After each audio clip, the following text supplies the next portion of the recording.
Зоопарк метро Ричмонд просыпался под привычный гул. Где-то вдалеке трубили слоны, приветствуя утреннее солнце, перекликались попугаи ара, а тяжелые ворота служебных помещений со скрежетом открывались, впуская новый день.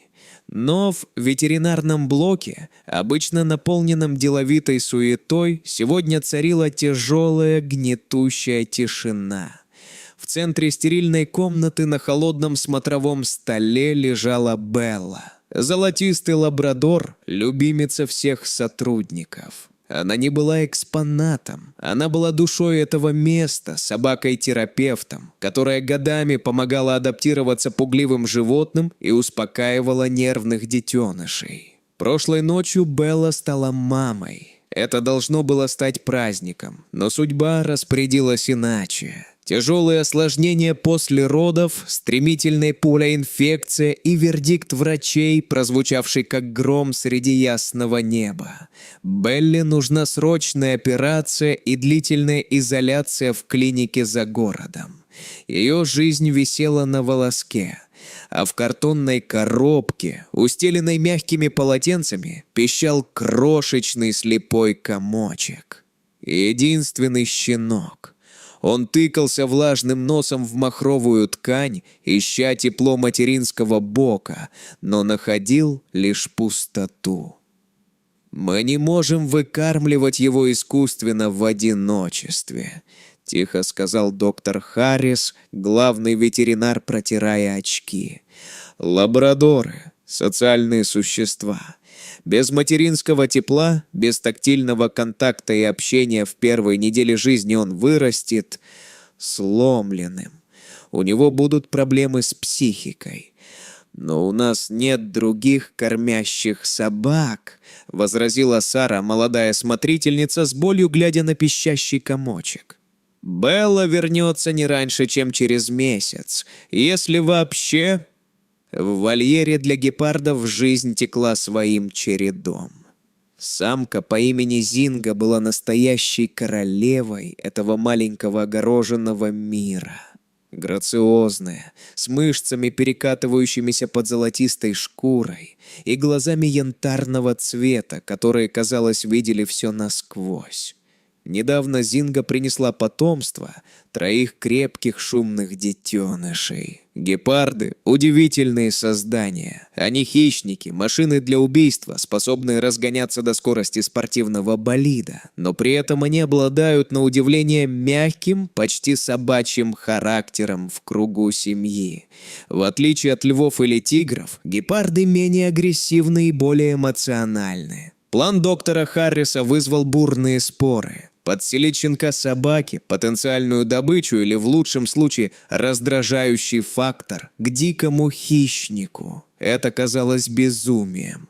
«Она может убить его одним ударом лапы, просто играя», — аргументировал один из киперов. «Или принять его», — парировал Харрис. «У Зинги мощнейший материнский инстинкт, у нее много молока. И что важнее, гепарды в неволе часто дружат с собаками-компаньонами. Это работает со взрослыми особями. Почему не сработает с младенцами?» Решение было принято. Имя щенку дали символичное «Кап», словно заранее причисляя его к дикой стае. Операция подмена была назначена на полдень, когда Зинга обычно отдыхала после кормления. Сару трясло от волнения, когда она несла маленький сверток к вольеру. Кап, сытый, его предварительно покормили из бутылочки, чтобы он не пищал от голода, и сонный тихо посапывал. Смотрители отвлекли Зингу в дальнем углу вольера куском мяса. В это время Сара быстро, но осторожно положила щенка в гнездо, углубление в сене, где спали 3 пятнистых котят. «Он пахнет не так», — прошептала Сара, отступая за защитное ограждение. «Он пахнет псиной». «Будем надеяться, что запах молока перебьет запах вида», — ответил Харрис, не отрывая взгляда от мониторов наблюдения. Зинга вернулась. Она двигалась бесшумно, как текучая ртуть. Подойдя к гнезду, она замерла. Ее уши дернулись назад, ноздри широко раздулись. Воздух в комнате наблюдения стал плотным, как перед грозой. Люди за экранами затаили дыхание. Гепардиха опустила огромную голову к копошащейся куче. 3 ее родных детеныша пахли ей саваной и молоком. 4-й пах странно. Она понюхала щенка. Каб, почувствовав тепло, инстинктивно потянулся вверх и ткнулся мокрым носом в жесткую щеку хищницы. Секунда длилась вечность. Зинга могла рыкнуть, могла отшвырнуть его, но вместо этого раздался низкий вибрирующий звук. Она замурлыкала. Ее шершавый язык, похожий на наждачную бумагу, прошелся по голове щенка, старательно вылизывая его золотистую шерсть. Она приняла его. Она решила, что этот странный, неправильный ребенок – ее забота. «Выдыхайте», – выдохнул Харрис, оседая на стул. Она его взяла. Дни превращались в недели, и жизнь в вольере гепардов превратилась в самое популярное реалити-шоу зоопарка. Посетители часами толпились у стекла, наблюдая за уникальной семьей. Различия между Кабом и его приемными братьями и сестрами становились все очевиднее, и это было бесконечно трогательно и комично. Маленькие гепарды росли стремительно. Они были угловатыми, длинноногими, их движения были резкими и пружинистыми. Каб же рос настоящим лабрадором, коренастым, плотным, с широкими лапами и вечно виляющим хвостом сосиской. Зинга оказалась феноменальной матерью. Она не делала различий. Если она вылизывала детей перед сном, Каб получал свою порцию гигиены наравне со всеми, даже если пытался удрать.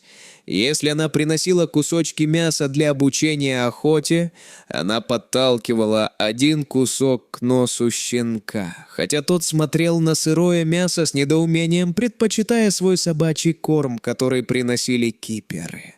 Но самым удивительным было то, как менялось поведение самого Каба. Он не знал, что он собака. Он рос с твердым убеждением, что он гепард, просто немного пухлый. Он пытался чирикать, как гепарды, звук, похожий на птичий щебет, что выходило у него как странный песклявый лай. Он пытался умываться лапой, что с его анатомией было почти невозможно. Он перенял повадки хищников. Замирать перед прыжком, прижимать уши. Видеть лабрадора, который крадется в траве, воображая себя невидимым ниндзя, было зрелищем, достойным лучших комедий. Однажды ночью над зоопарком разразилась страшная гроза. Молнии разрывали небо, гром сотрясал вольеры. Животные нервничали. Гепарды, как правило, не любят воду и громкие звуки, но переносят их стоически. Собаки же часто панически боятся грозы. Каб забился в самый дальний угол укрытия, скуля и дрожа всем телом. Каждый раскат грома заставлял его сжиматься в комок. Его братья-гепарды, хоть и были встревожены, сидели рядом с матерью. Зинга заметила отсутствие одного из детей. Она поднялась, оставив теплый круг котят, и подошла к дрожащему щенку. Она не стала рычать на гром, чтобы прогнать его. Она просто легла вокруг Каба, создав живой барьер между ним и пугающим миром. Она положила тяжелую голову на его спину и начала мурлыкать. Громко, раскатисто, перекрывая шум дождя. Вибрация ее тела успокоила щенка. Вскоре к ним подтянулись и остальные котята, образовав одну большую пушистую кучу, где пятна смешались с золотистой шерстью. В эту ночь видовые различия стерлись окончательно. Они были одной стаей. Прошло несколько месяцев. Белла, настоящая мать Каба, полностью поправилась. Настал момент, которого сотрудники боялись и ждали одновременно. Каб вырос. Ему требовалось собачье воспитание, дрессировка и общение с себе подобными, чтобы стать полноценной собакой. К тому же игры подросших гепардов становились все более жесткими для собаки, чья кожа не такая прочная, как у диких кошек. Но гены и запахи взяли свое. Постепенно Кап помнил язык собак. Он научился правильно лаять, играть в мяч и понимать команды людей. Пришло время покинуть вольер гепардов навсегда. В последний день Каба пустили попрощаться. Зинга, казалось, все понимала. Животные обладают интуицией, недоступной людям. Она долго обнюхивала его, теперь уже почти взрослого пса, и потерлась головой о его шею. Это не было прощание с чужаком. Это было напутствие члена стаи, уходящего на свою территорию. Каб остался жить при зоопарке. Он стал собакой-амбассадором, как и его мама Белла. Он сопровождал экскурсии, помогал успокаивать новых животных. Но каждый день во время утреннего обхода он тянул поводок в сторону африканской зоны. Он подбегал к ограждению вольера гепардов и издавал свой фирменный звук – смесь лая и гепардового чириканья. И каждый раз, без исключения, к сетке выходила грациозная Зинга, а за ней 3 молодых, сильных гепардов. Они терлись боками о сетку, приветствуя своего странного, неуклюжего, но любимого брата. Эта история стала легендой зоопарка. Она напоминала каждому посетителю о том, что ярлыки, которые мы вешаем друг на друга – хищник, жертва, чужой, свой – это всего лишь условности. Любовь, забота и инстинкт защищать маленьких не знают границ, не знают видов и не требуют перевода.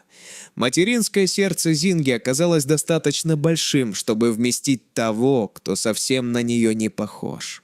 А сердце лабрадора Каба навсегда сохранило частичку дикой свободной души гепарда.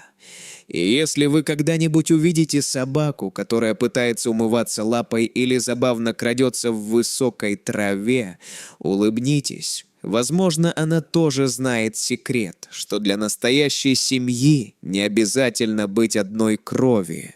Если эта история тронула ваше сердце, поддержите нас.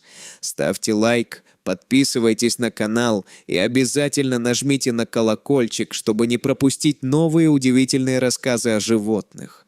Напишите в комментариях. Как вы думаете, помнит ли Кап свою приемную маму спустя годы? До новых встреч, друзья!